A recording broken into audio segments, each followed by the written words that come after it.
Friday on Theoretically Speaking here. It's your boy Theo Dorsey kicking it with you. C-Cat not on the other side of the glass on the ones and twos. Damian subbing in. C-Cat in his proper seat getting ready for high school game day. Yeah, high school football season kicking off here. So that lovely face you see right there is my guy Damian.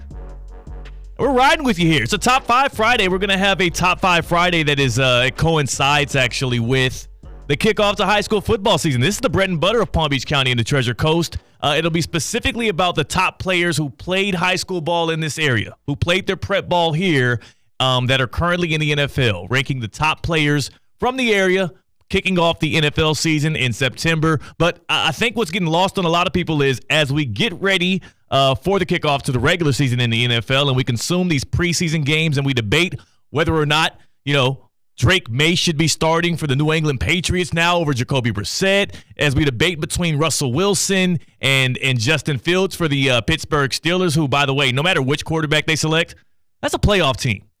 That's a playoff team. They're getting better quarterback play than what they had last year. Both quarterbacks are getting better coaching and culture in Pittsburgh, and there's more talent around them with the Steelers. The Steelers were a playoff team before. They will be a playoff team again this year. Stop doubting those dudes out there. This is not going to be the year Tomlin doesn't get a winning season.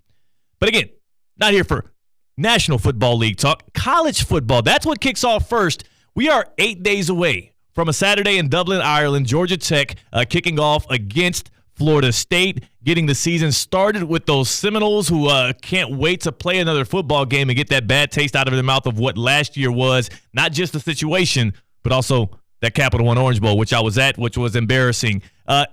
College football season this time of the year, everybody's optimistic. Everybody's feeling themselves. Everybody has an opportunity now to pump their chest and feel like they can contend, especially this year of all years when you have so much newness and freshness in the air. You have the 12-team playoff, the debut of that, going from 4 to 12. 8 more teams going to get a chance to compete for a national championship. You get an auto bid from the group of 5 teams involving the little guy. You also have so much conference realignment. You also have a breath of fresh air. No more Nick Saban. No more Harbaugh. It's a whole new landscape in college football, so while that optimism breeds all the time right here as we gear up for the fall, there's also a certain level of wishfulness, a certain level of wishfulness in the air, and that's where I want to take it today, especially for me as a Miami Hurricanes football fan. If there's one wish I could have for this season, if there's just one, and we're making rules to this, by the way, and I'll reach out. We put it out on social media. What's your one wish for the college football season this year? There are rules that come with this because I have to lay some ground rules with y'all. Number one, you can't wish for a national title. You got to earn that. You can't just wish to your lucky stars or your college football gods for your team to win a national title. First off, that's lazy. And secondly, you got to earn that on the field. Number two, you can't wish for more wishes. I mean, you always got to – that's the automatic rule. Whenever you're granting people wishes and you're giving them the genie, you can't just wish for more wishes. And then number three, this is my favorite part of it all. The genie that's granting these wishes for us for college football season 2024-2025, it's none other than Kazam. If you want to be number one, I'm sorry, boy, that's been done.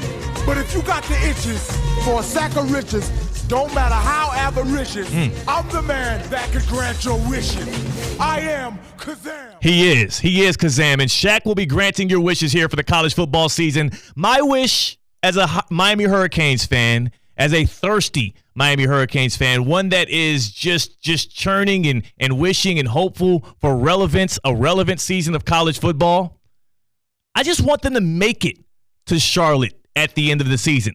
I just want to see Coach Mario Cristobal in a conference championship game in the ACC with a guy like Cam Ward at quarterback who is so prolific and deserves a shot to be able to get into this 12-team playoff and just see if he can be hot, see if he can go on a run. With a guy like Damian Martinez in the backfield, that top 10 at least in the nation offensive line, and of course this fan base in Miami that catches so much flack, that catches so many strays from other fan bases because they say that they're fair weather. You get compared to the Dallas Cowboys of college football and whatnot. I just wish, my one wish for this college football season, damn everything else, I don't care how the college football playoff turns out. I don't care if the Canes can win the ACC title game or not. It would be better for college football in general and me as a fan, just to see what they look like in an ACC title game, and that's it. That's my only wish, Kazam. Shaq, if you can grant me that one wish, I will feel fulfilled. We asked it on social media. We'll also open up the Baptist Health hotlines, 888-760-3776. What's your one wish? What's your one wish? The one thing you want to happen for you this college football season that will leave you feeling fulfilled, leave you feeling joy. The same joy that I had as a kid when I watched Shaq on the big screen playing a big genie, which, again, I don't remember anything about that Kazam movie at all, except for the fact that, like, Shaq was just, like, rolling around with some little white kid, granting his wishes here and there. The kid didn't really want him around, and he wanted something to do with his parents. I don't know. It's a little weird. But at the end of the day, I mean, it's Shaq. It's Kazam. It's magnetism. It's nice. It's ingratiating. Everything he did when I was a kid stuck out to me. On the chat here, of course, you can always jump in on YouTube at Theo Speaking and jump in on the chat at Theo Speaking. We actually got somebody commenting in from Facebook. Dave, he said, I would love for Michigan to win the Natty back-to-back, also beat Ohio. Dave, you already broke the number one rule. The number one rule to this is you can't just wish for a national championship. Sure, Sharon Moore would appreciate that, but I'll just take it from you, Dave. How about this? Just beat Ohio. Beat Ohio State is what Dave wants from the Michigan Wolverines in year one after Jim Harbaugh, which, again, you can chalk that up as a success. Call into the show here, theoretically speaking. What's your one wish for college football season? What's the one thing you want to see happen that will make you a satisfied fan, a happy customer and consumer? 888-760-3776, 888-760-3776, or you can tap in on this show on Twitter at ESPN West Palm, or hop on YouTube at Theo Speaking, 888-760-3776. Your one wish for the college football season, and you can't be lazy and just ask for a national championship. Hit us up on the Baptist Health hotline. Are you experiencing foot and ankle pain and need to see an expert in the field? Baptist Health Orthopedic Care has a team of foot and ankle orthopedic surgeons and specialists who are regarded as leaders in their specialty. Visit baptisthealth.net/ortho to learn more today. Baptist Health Orthopedic Care combines its resources of experienced physicians and leading-edge treatments and technology to provide advanced orthopedic, foot and ankle, joint replacement, spine, and sports medicine care. Visit baptisthealth.net/ortho for more information today. Baptist Health Orthopedic Care has offices conveniently located in Palm Beach County through the Florida Keys. Learn more by visiting baptisthealth.net/ortho. It's just one wish. Like my dog Ray J would say, it's just one wish. What is your one wish for the college football season? C-Cat, who is not in today, C-Cat says his one thing, if he can have any one thing granted for him this year, and he's a Penn State fan, he's from the New York, New Jersey area, so he obviously, I thought he would go Big Ten spin on this, but C-Cat is a man of the people, and his one wish for this college football season, he said it would just be to have everybody appreciate what the 12-team college football playoff will be. Have everybody lock in on that. Have everybody feel good about what the 12-team playoff will be. And I will say I've been one of the biggest detractors to that leading up to it. I've always felt like the allure of college football has always been about the high prioritization of the regular season, the intenseness of those matchups where you have a highly ranked team going up against maybe an unranked team at home and faltering down the stretch and having a shot at losing, and that team knowing the pressure that builds up on your back is that, we don't get this thing done, we won't be there in the end. And we lost that a little bit when you moved to the 14 playoff. I thought that was a nice middle ground. 12 teams does feel like too much. It does feel like to me that those back-end 4 or 5 teams don't have a real legitimate shot at the college football playoff national championship, but at least it does provide more entertaining games, more winner-go-home games, more thrilling television, so that'll be more stuff for us to watch and then complain about later.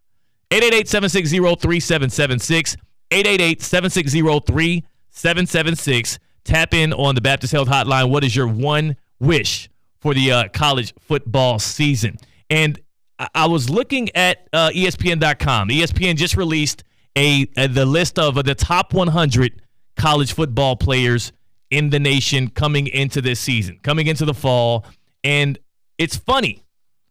Because as a person who, again, I grew up a Miami Hurricanes fan. Like, even in the city of Houston, that was the team that just captivated me as a kid. I'll never forget the day that my mother was going through a Marshalls randomly, and I saw a Canes jersey on a clearance rack, and I reached up and, Mom, can I get that jersey? It's orange and green. It looked nice. It was 32. It was beautiful. It was shining. It was glowing to me off that clearance rack. I feel like it was like under $25. It was a steal out there in Houston, Texas. And my mom granted me that. She got me that jersey, and that was the day as a little bitty pup, as a little kid, I became a Canes fan, and through and through. I mean, I went with the ups and downs. I cried on the night of the Fiesta Bowl when Chris Gamble in Ohio State cheated us out of that win.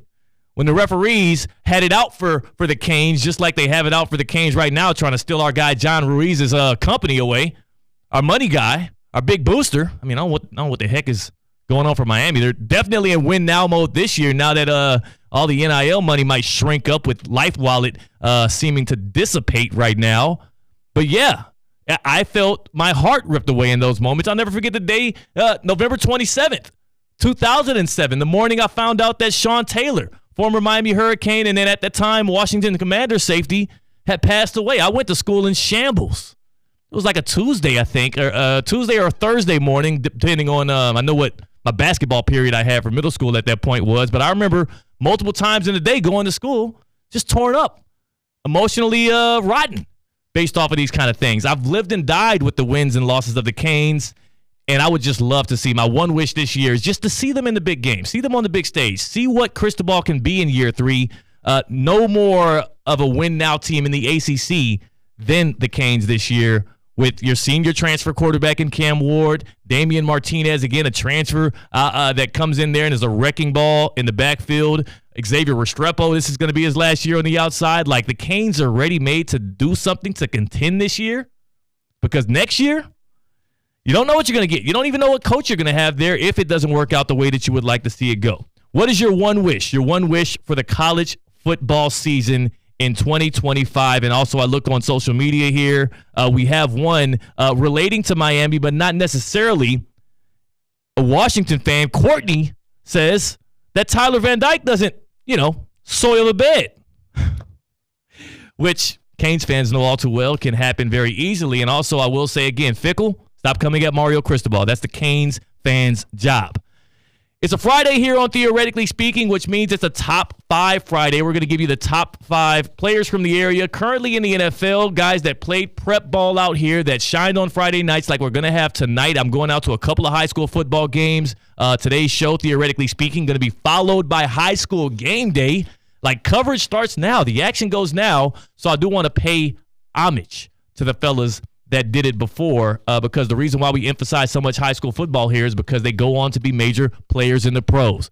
Look at Justin Simmons, who was the major headline of the NFL yesterday, former Martin County safety, now currently an Atlanta Falcons safety, 1 year's $8 million, and has Harry Douglas all over every single ESPN radio show and TV show, howling and cawing like a bird. Like, the dudes that do this stuff here on Friday nights matter, because especially what they're able to do on the other side of it as well. So we got a top 5 Friday, as well as we'll have the get around, and we take it to the house today as well. If you're talking getting your team into the championship game, if you're talking about getting your team into a place where they can, again, maybe even end the season on a win, like Michigan was able to do last year, the ultimate win, there's one team that knows that all too well, and that's the Kaiser University Seahawks. KUSeahawks.com. That's how you tap in with Seahawks Athletic as they hashtag Defend the Beach. Kaiser University, 22 national championships across their programs. 22, deuce. That's a lot. That's so many, especially for a school that had, let's not act like this is a school that's been here for decades and decades, and they're like Bama or whatever, and they're counting, shared championships from the 20s. No, these are real legit 22 national championships for Kaiser. I mean, the school's got swimming and diving program that's elite, lacrosse, soccer, golf, and then, of course, the defending champions in NAIA football. Miles Russ going to lead those guys back out there to defend that title. KUSeahawks.com. That's how you stay up to date with the Kaiser Seahawks athletic programs, from football to basketball to baseball to golf, lacrosse. They've got it all over there. KUSeahawks.com. Tap in with the champs. Tap in with the champions. We're talking about your one wish here on Theoretically Speaking on a Friday, your one wish. What's your one wish for the college football season ahead of, again, we're 8 days out from Dublin, Ireland. We're 8 days out from the Seminoles kicking off against Georgia Tech. I mean, we got week 0 action, but of course week 1. Week 1 is Labor Day weekend, and I cannot wait. I cannot wait to see not just that ABC slate. I mean, let me go through this list of games here that you can just get excited for here. You got Clemson versus Georgia and Atlanta. That's what kicks it off at noon. Then you got Miami at Florida in the Swamp. The Canes taking on the Gators, which, by the way, in the chat right now, I see Devontae say he really wishes for a Florida Gators statement this year, especially within the state of Florida. They've been like maybe the 4th best college football program in Florida over the past couple of years. I take UCF. Some of those seasons over them, Miami, Florida State. They've been down there. We'll see if the Gators can have a bounce-back year, but it won't start week 1 if the Canes have anything to say about it. Then you got Notre Dame and Texas A&M to cap it off. Labor Day weekend is going to be great. It's going to be an amazing college football season. I can't wait to see how it turns out, but your one wish for the college football season, will continue to take your calls and your social media inputs of Theoretically Speaking on this Top 5 Friday. And again, on the other side, the top 5 players from this area currently in the NFL, the top 5, which again it is going to include Lamar Jackson. I think you know where he's going to be at on the list. We got Damian in the house for CCAT. I'm Theo Dorsey. We're Theoretically Speaking on ESPN 106.3. Live from the Anajar and Levine accident attorney.